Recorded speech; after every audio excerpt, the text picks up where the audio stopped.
So why did Omar decide to ruin Marlo's reputation opposed to knowing the exact location of every last one of Marlo's muscle and not just eliminating them one by one? See, many of the wireheads like myself felt a little let down and wanted an alternate ending because the show was such a great masterpiece that they had these crazy wild expectations for a grand finale season. But as you get older, I think you start to realize that realistically, it really couldn't have ended no other way. And that's what made the writing of the show so brilliant and so realistic as it was, because it wasn't this Broadway play or this Disney fairy tale. It was just like real life. You know, and sometimes in life, we never get the things that we really want, which yes, it would have been a satisfaction for us to get what we wanted, which was for Omar to take out Chris and Snoop, because fans didn't like Chris and Snoop, you know, for their intimidating, bully, tyrannical tactics. Them along with Marlo were the villains, and they wanted for who they liked, which is Omar, who they viewed as the hero, to take out the villain. And they wanted the hero to go out in such a more guns blazing glory fashion. See, fans wanted for it to end like a movie that's so good that you can't help but stand up at the end and start clapping, right? When it came to Omar, they brought the character to life. They built Omar up to be this fictional, mythical, Marvel-like character by jumping out a 5-story building and surviving like Spider-Man.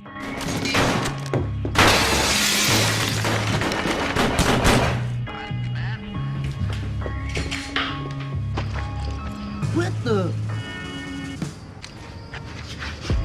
Damn. Which one?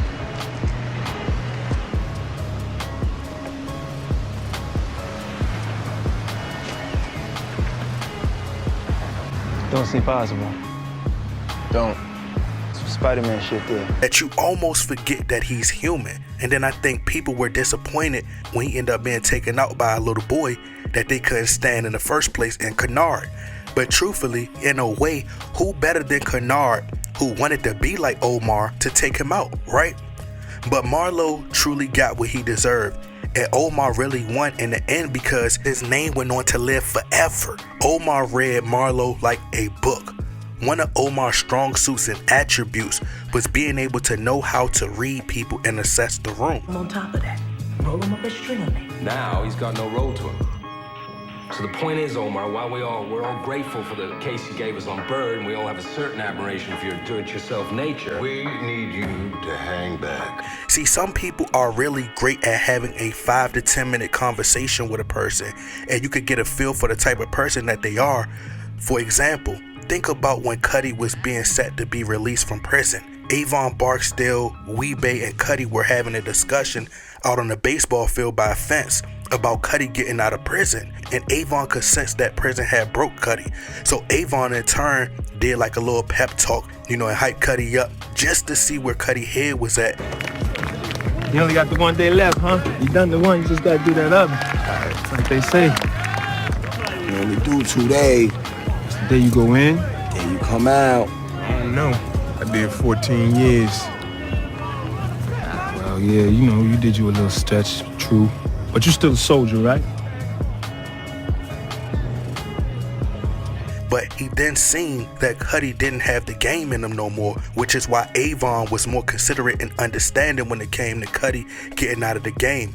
And I think Avon would have done the same thing for his nephew, but D, like Wallace, had 1 foot in the game and 1 foot out of the game because they were born into it, and that's all they knew. So one part of them, they loved the game, and another part they didn't. They didn't like the killing, you know, they did like chilling with their friends and serving, you know, G-Packs, so on and so forth. But they didn't want to be shamed for leaving.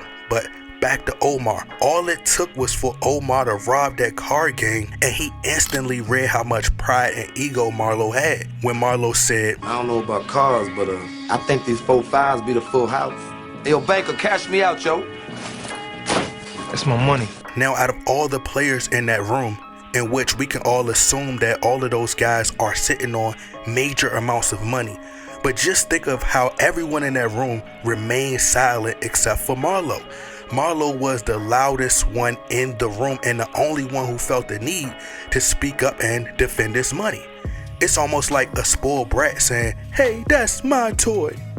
So Omar got a kick out of it. Like, you could see a little smirk. Like, if you look closely, you could actually see a little smirk. And it was like, oh, nigga, duh.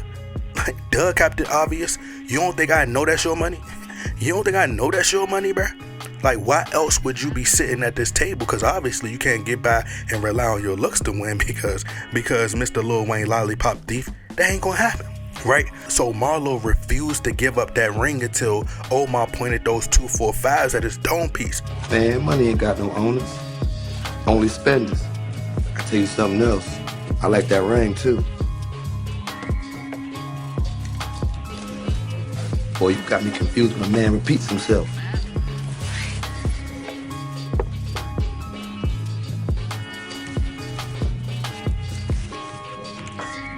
This ain't over. See, Omar picked up on how much pride Marlo had. As you seen in the card game, Marlo did not like no one taking nothing from him. I mean, nobody does, obviously. But Marlo, he hated it, right? He hated it more than he could breathe. Remember when Omar robbed Andre? Marlo's way of retaliating was by killing the old hard-working lady. Instead of going at Omar directly, just to get Omar to go to prison, he decided to kill an old lady.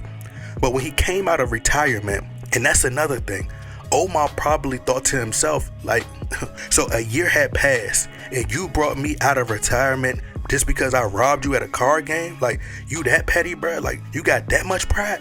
He probably was like, I hurt that little poor baby feelings, right? So that's when Omar decided to regroup after the incident at Monk's house and took a different approach. It was personal at first because he wanted revenge so bad for Butchie, which is why he was so sloppy at first. But after that, Omar knew that Marlo would expect for him to come at the big fish, like when he was sitting outside of Monk's house. So he decided to use a different method, a different approach. He went after Marlo's reputation. See, Marlo was seduced by the power, so he went at Marlo's ego. Omar threw Marlo drugs down the storm drain and he burnt all his money because he knew that the crown meant so much to Marlo. And Omar, he snatched his heart and his pride and his ego. Yo, put it in his ear. Marlo Stanfield is not a man for this town. Tell old Marlo I burned the money. It ain't about that paper. It's about me hurting his people and messing with his world. Tell that boy he ain't mad enough to come down to the street with Omar. Tell him that. And I don't think that nobody ever even considered this, but what probably made it worse on Marlo, because Omar Little appears to be very masculine for a gay guy. I know it had to hurt Marlo worse because he got punked by a gay gangster, which is why his reaction was so intense in that holding cell. You got picked up, right? I did that thing for him. Why were you talking about putting himself in? You been tested on the streets. Maybe you act different in them rooms downtown. Boy, been throwing up all kind of back talk about buck wilding about this and that. Like what? Crying about how Omar on the street running his mouth, calling for you to step too. Omar say what? Omar tried calling you out by name, but it wasn't What you say about me? nothing, man. Just talking. He used my name. In the street? Talk, call me a punk? It was bullshit, man. You ain't need that on your mind. What the you know about what I need on my mind? My name was on the street. My name is my name. So eventually Marlo would then go on and walked away with $10 million by selling a Connect. But Marlo didn't have the patience, nor did he have the business sense to work with those people. Got you covered. Until we settle up with Omar, I think it's best we suspend these meets.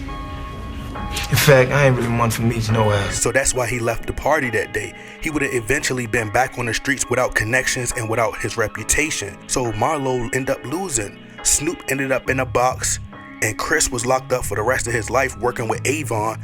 Michael ended up becoming the next Omar. And Spider and the random street dudes that y'all seen on the corners, they were telling stories about Omar like he was this mythical character. I'm telling you, it was Canard. I know the police been to his crib 3 times trying to catch up with him. Oh shit, Omar got killed by the Pimlico boys. They ran up on him with 3 AKs and just blazed away. No way, yo. That's bullshit. Very different. The real story about Omar, that a bunch of cops looked like the real boys killed him. This is motherfucker, I know what happened to him. I know police had nothing to do with it. No New York boys either. So Omar got an AK, right? So he's surrounded. It's like 8, 9 motherfuckers up there and they all got 9. So in essence, yes, Omar avenged the loss of Butchie, and in my eyes, when Butchie died, he got more love and respect than Marlo. Don't want none of that phony gangster shit. It was old school. This here do just fine. Have it say, Butchie, woe to them that call evil good and good evil. So ultimately, Omar won the war against Marlo, and that's why Omar decided to ruin Marlo's reputation.